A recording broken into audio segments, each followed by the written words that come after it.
Now over the years I've had quite a few different drones. I started off with a Cyma, then I had a couple of Hubsan FPVs, and then I moved on to this one.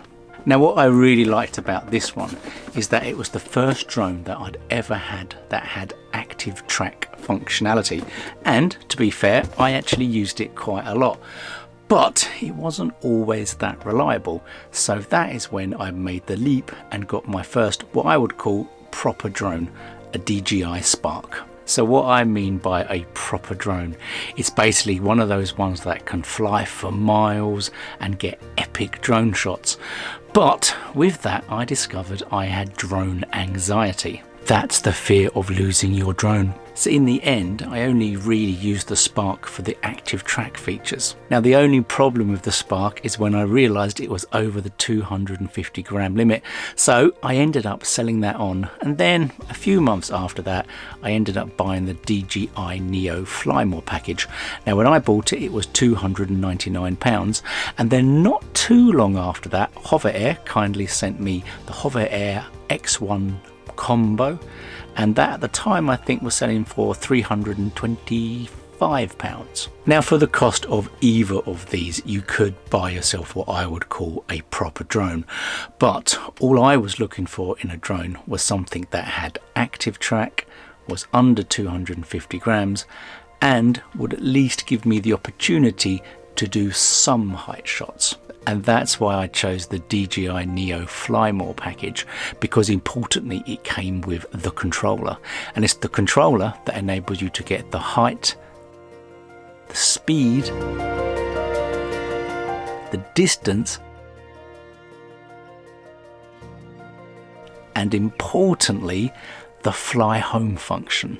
So both of these drones have a number of set pieces. They are slightly different and they have different names, but they all pretty much center around you being stationary and then the drone doing things around you.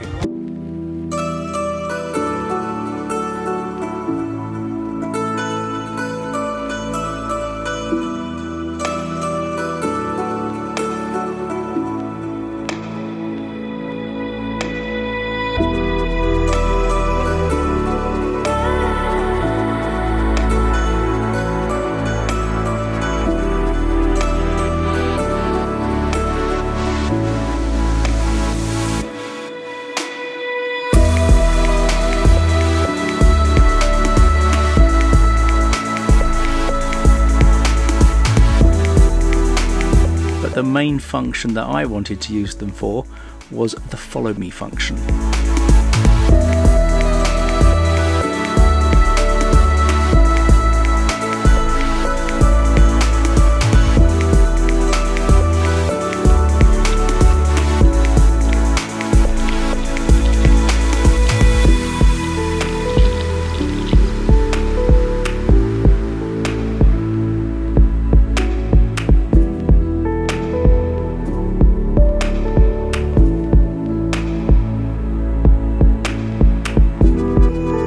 Now both drones have the follow me function, where if you walk towards the drone, then the drone will fly backwards. But I do think the X1's version is slightly better. It's called dolly mode. Basically what that does, you walk towards it and yes, it flies and follows you in reverse, but what it also do is kind of spin around you, and it gives a much better feeling to the filming. Now I don't think the Neo does that. I think the Neo will just fly and follow you. But yeah, the X1 definitely wins for that one. Now what is interesting though is that I've actually kept both drones, and I do take them both out with me when I go filming, because basically each of them has different qualities and they can be used for different types of shots. And what I mean by that is that I like how small the X1 is, and I like some of its follow me functions more than the Neo, but then I like the fact the Neo can get the height and the speed. Now what is super handy with both of these drones is that they can both be used without the need for a phone or controller. They are both essentially completely portable little flying drones. But what I would say is that you do initially have to register both with your phone so they can work. And On both drones, it's within the apps you can access all the different settings that affect how each follow me function works. So each of the drones you can change the settings for how far away the follow is, the distance of what's being done, the angle the drones are flying at. So you can't do that on the devices themselves, that has to be done on the apps. Now when you have the Neo connected to the app, basically you can see what the Neo is filming on your phone. The X1 doesn't do this. Well, the X1 only does this when you're flying it in manual mode, and this is quite a useful feature as far as the Neo is concerned, because if you were using the follow me function, say in your cycling, then you could have your phone stuck on your bike at the front and you can see where the drone is. I mean, you can hear both of them anyway because they're both quite loud drones, but I do like that functionality. And having just mentioned the X1 manual mode, this again is where you see quite a big difference between the Neo and the X1. So with the Neo, you can fly as you can fly a normal drone. It has speed, it has height, it has distance. But the X1, that is limited to 50 meters. And the thing with that 50 meters is if you go 50 meters up and you lose connection, well, the X1 as standard doesn't have the fly home function. I have just seen you can buy something now for the X1 to give you the fly home function, and it also gives you the active screen, but that's another £79 on top. And then the other thing with the X1 in manual mode is that it moves really slow. But an important thing for this particular comparison is that I'm comparing the value of these two packages, and essentially a Neo with a controller is how it has this much better functionality, I find, for me. Now both drones have a really cool feature that I haven't really utilized much yet, and that is they both contain a live mic. So your phone basically becomes an external mic, and if you've got your Neo up in the clouds, then you can still add your own audio to the footage, which I think is a really cool feature. Now in terms of all the modes, this one I think is particularly good because this is spotlight, and what this will do is the drone will stay perfectly still and at the same height, and it will literally just track me as I walk around. So it just lost me there, but this is a sizable distance. It's a pretty decent drone. Now clearly, due to its weight, you are not going to want to use this on a windy day. The Neo will not manage it. So this mode is boomerang mode, and this is set to 10 meters. I actually hadn't seen boomerang mode before, so this is something new. So this would be the Hoverair X1 on zoom out mode, set to 20 foot. Okay, so we're back to orbit, and we're going to try and do the test we did with the Neo as well. So I'm going to start walking as it's orbiting me, and we'll see how well it tracks as I go around. But what dolly mode does, it basically tracks you, but it should be tracking backwards. But if you go sideways, then it will follow you sideways too. It records on the way out and the way back. Now, an important thing to note is that although both of these drones are under 250 grams, as they both have cameras on, then you do need to register for an operator ID. I have mine, and I've got some stickers off eBay. I just haven't put them on the drones yet. Only cost £10 a year. Yeah, make sure you get that as well.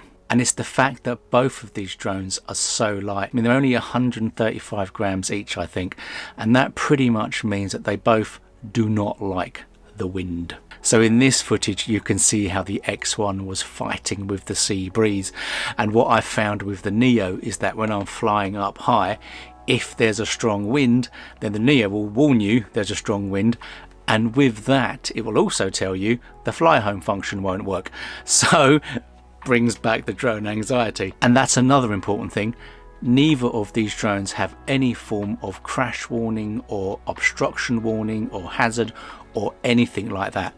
Weirdly, both of them will tell you if you've crashed, but that's a bit like closing the barn door after the horse was bolted. So you need to be super careful if you're flying either drone anywhere where it can get stuck, like near trees, for example. So ultimately for me, it was the Neo that I chose to buy after watching all the different reviews on YouTube. And as I've said, primarily that was because of the simple fact that I wanted to be able to fly the drone high and to get the kind of drone shots I used to get. My drone shot is up, maybe left, maybe right and down. I just wanted to be able to get the height, and from what I could see, the X1 couldn't do that. And of course, if that's not a feature that you're after and you just want an active track drone, then I think it's a fairly even battle, to be honest. They both have pros, they both have cons. The Neo you can buy as a much cheaper standalone basic package, or I think now £149, but that comes with nothing, whereas the X1 cheapest smallest package, the one that I've got, and that's now £285, but that does come with 2 batteries, a charger unit, a cable, so it swings and roundabouts which one really. But I hope this video at least gives you a little bit more of an idea as to which one is better, or more importantly, which one will suit your needs. So yes, until next time, take care. Now, for ages I've been thinking about giving away this drone to somebody.